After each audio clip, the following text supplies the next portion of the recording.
Welcome to the Deep Dive. We're the show that peels back the layers, digs into stories that seem ordinary but hide something, well, extraordinary underneath. That's right. And today, we've got a story that starts with something pretty universal, just wanting some peace and quiet. Mm-hmm. But it spirals into hidden history, psychological torment, and maybe something much older. Yeah. Picture this. Alex Harper. He's 35, writer, just gone through a divorce. He's looking for a fresh start. Solace. A clean slate. Exactly. So he buys this old fixer-upper way back from the 1800s out in Eldridge, Massachusetts. Quiet town. He thinks, perfect, I can finally write.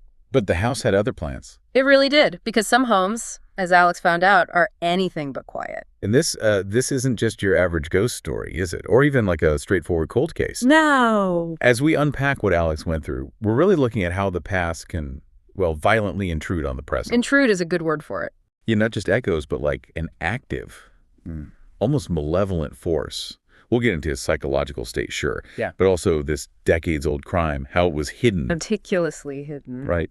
And this really unsettling idea that the house itself, the structure, holds on to things, memories maybe, or like you said, something worse. So our mission today, our deep dive, is to explore how Alex, just looking for solitude, stumbled onto this forgotten crime, yes, but also this deep-seated, almost ancient darkness woven right into the walls. It's the kind of story that makes you listen a bit closer to the creaks in your own place. Definitely. Makes you wonder what might be dormant, just waiting.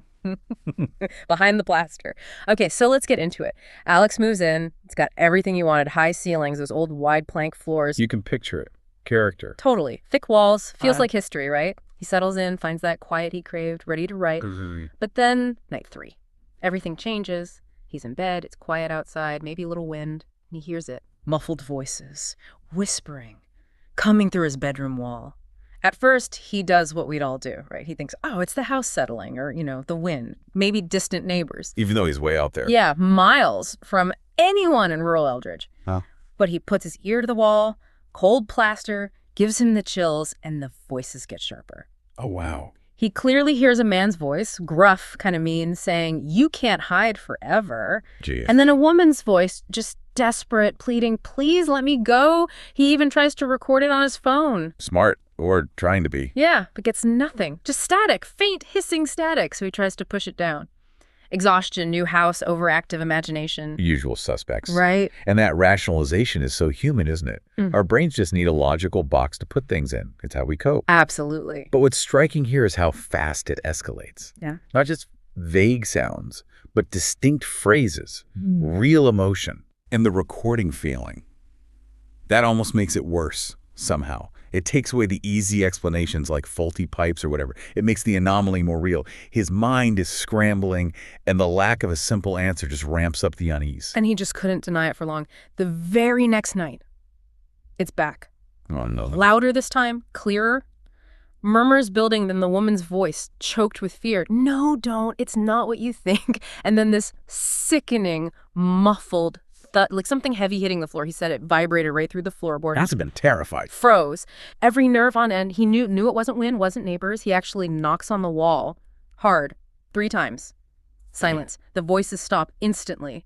But then a faint scratch, like fingernails dragging across wood on the other side. Okay, that's different. That was it. No doubt left. It wasn't outside. He remembered the blueprint. The realtor showed him. Solid wall. No room next door. No reason for any sound, let alone that. Yeah. So that initial curiosity just soured, turned into this deep, gnawing anxiety. Consuming, I bet. Couldn't sleep, couldn't write.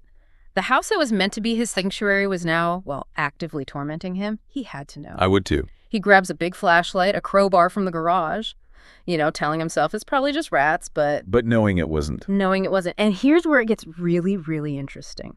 He goes to this hallway closet right opposite the bedroom wall where the sounds came from. Okay. It's full of old junk, coats, boxes. Behind it all, the wall looks normal. Faded floral wallpaper, super old, but he taps along it, and one section sounds hollow. Feels like it gives a false panel. He takes the crowbar, starts working at the edges. The old wallpaper just tears away like brittle skin. Creepy. Underneath, rough wooden planks, nailed shut tight. He gives it one good heave with the crowbar, agonizing crack. A plank splinters, breaks free. And behind it, Just Darkness. Thick, suffocating darkness. A hidden space, maybe 10 by 10 feet. He shines the flashlight in. Dust everywhere. And the beam lands on, well, horrible evidence. The fact that it was hidden like that, so carefully, that speaks volumes, doesn't it? How so? Well, historically, hidden rooms had reasons: hiding priests, smuggling goods, sure. But this feels different. Behind wallpaper, nailed shut. That's not convenience. That's deliberate concealment. Malice. It wasn't just forgotten. It was meant to be hidden, to hide something terrible. Yeah. The house itself, the architecture, is bearing witness to a dark secret. And what he found inside, just shocking. The floor, it's just dirt, but stained dark. Looked like old blood, crusted over. Newspaper clippings scattered around, yellowed, brittle. From 1987, headlines like, "Local woman vanishes, husband suspected." So a real cold case. Yeah. Photos, too. A young couple, Eleanor and Robert Vance. Robert looks stern. Eleanor, her eyes just look terrified, even in the photo. Wow. And then he finds it, the crucial piece, a leather-bound journal. His hands was shaking, he said. He opens it. Entries from the late 80s. Horrifying stuff. What? Like, he's keeping me here. Says it's for my own good. And then this line. "The voices. They're not just in my head. Something else is in these walls." And as he reads that specific line, something slides out from between the pages. A Polaroid. Yo. Yeah, it's Eleanor. But not like the other photo. She's bound, gagged, eyes wide with pure terror. Oh, it's awful. And on the back, written in faded ink, "The walls listen. They remember." Chilling. And right then, at that exact moment, the voices surge. Not from the bedroom wall this time, from inside the hidden room. Good way. Eleanor's voice, clear as day, like she's right there, whispering, "Help me!" Okay, that's enough. Alex completely lost it, scrambled out, stumbled back, grabbed his phone, called 911. So the police arrive, officers Ramirez and Jenkins. You can imagine they're skeptical at first. Standard procedure, I suppose. Ramirez, the older guy, shines his big flashlight in there. "Looks old," he says. "Wheel dust for prints. House has history. Previous owner was eccentric. Rumors of domestic issues back then." Ah, the eccentric label. Convenient. Right. Jenkins, the younger one, finds the journal. Looks grim. Confirms it matches a cold case. Eleanor Vance, vanished 87. Husband Robert claimed she ran off. He died later, 95, heart attack. House sat empty for years. So the official story held for decades. Yeah. But when Alex, still shaking, tells them about the voices, the whisper from the room, they just kind of look at each other. Let me guess. Old houses play tricks. You got it. Exactly what they said. And that reaction, dismissing the unexplainable, it's so common. It highlights this real tension, subjective experience versus objective investigation. Totally. Institutions need verifiable facts. Anything else, voices, feelings, gets filed under eccentricity or hallucination. It's a way to maintain order, but for the person experiencing it, like Alex. It must feel incredibly invalidating. Exactly. Deeply isolating, makes you question your own sanity, even when you know what you heard, what you felt. And that's what happened. Police leave. The case is technically reopened, maybe, but they dismissed the core of his experience. But Alex couldn't shake it. Okay. The voices didn't stop. They came back every night. More insistent now, permeating his dreams even. "Find me," the woman's voice pleaded. "It's not over." He was just living in this waking nightmare. Then, one night, big storm raging outside, house groaning. He just couldn't take it anymore. Felt this pull, this urgency. Back to the room. Back to the hidden room. Police tape was easy enough to get past. Flashlight back on, he goes in, feels drawn to the far wall opposite the entrance, runs his hand over the rough plaster, feels a loose brick, pulls it out. Behind it, a little alcove. And inside, a tarnished silver locket, engraved Evie. Eleanor Vance. And next to it, an audio cassette tape, labeled with one word, confession. Wow. It's like the past is literally reaching out, demanding to be heard. It felt like that to him. These objects, they aren't just things. They're conduits. The locket, her identity, the tape. A voice from beyond the grave, essentially. Yeah. There's this idea in folklore, even sometimes in forensics, that intense events or emotions can imprint on objects, especially hidden objects like these. They hold the secret, waiting, the voice for the voiceless. He finds an old tape player in the attic, dusts it off, puts the cassette in, hissing. Then Robert Vance's voice. Gravelly, broken, dated August 15th, 1987. What do you say? "I didn't mean to. It was an accident. She fought back, hit her head. The blood. So much blood. Then he says, I buried her in the walls. Oh my God, in the walls. But she's not gone. I hear her scratching, whispering. He sounds terrified himself. Then he adds, God forgive me, but something else is here now. Older than the house. It feeds on the pain. Whoa, okay, that last part. And then the tape cuts. Static. And then Eleanor's voice. Faint, but clear. She speaks. She says he's lying. It wasn't an accident. And the thing. It's always been here. In the walls. Waiting. He's lying. And confirming the thing. Alex just whipped the headphones off, felt sick, buried. Not just hidden, buried in the walls. Unimaginable. He grabs the crowbar again. Pure fury, mixed with terror now. Rushes back to the hidden room, to that far wall where the brick was loose. Just starts smashing at it. Swinging like crazy. Plaster crumbling, dust flying everywhere, choking him. And then he sees them. Embedded in the plaster, in the old lath. Bones. Human bones. A skull with clumps of dark hair still attached. That's Eleanor. Not the moment. It's just devastating.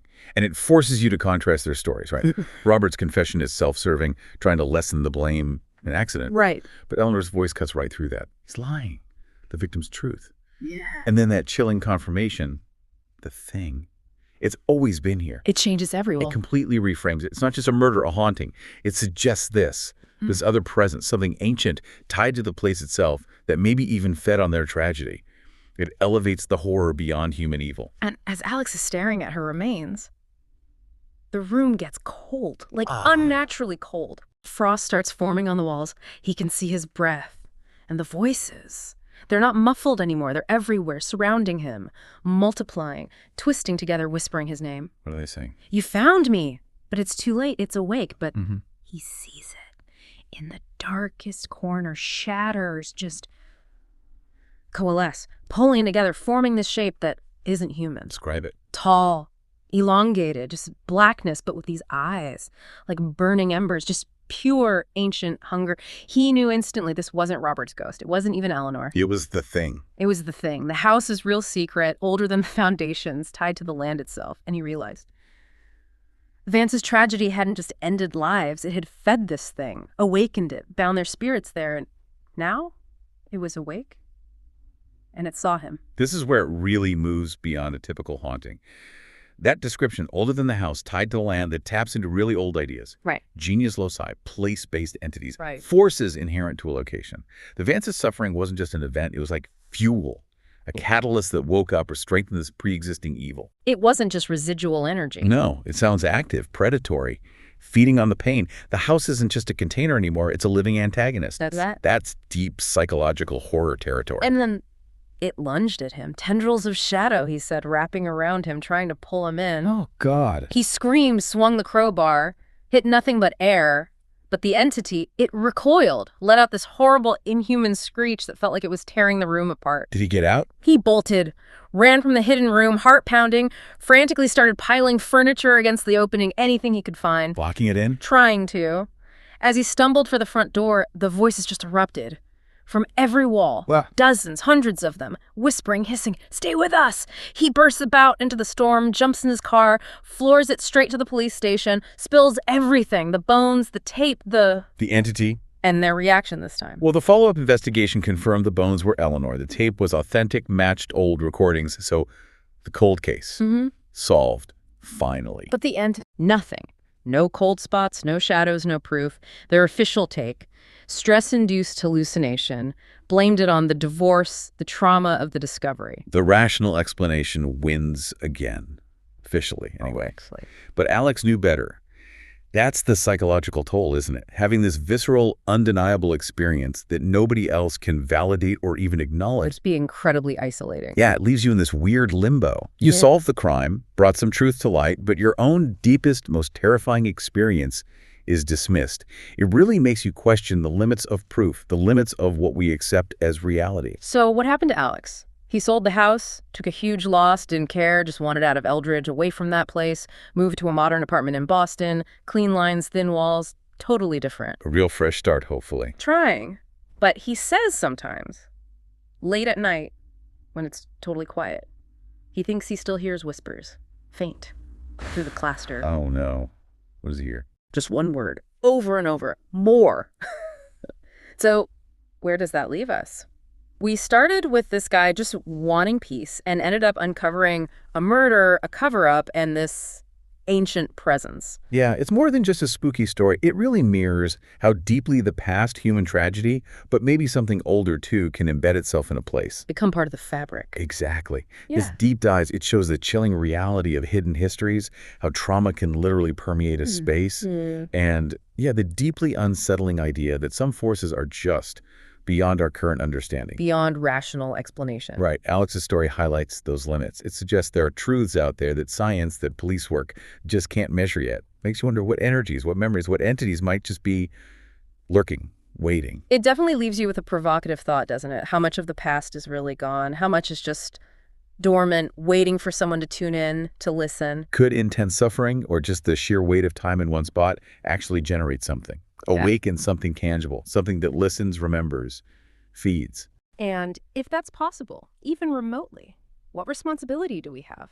To the forgotten stories, to whatever might still linger in the foundations of our own homes. What echoes might be whispering from your walls right now?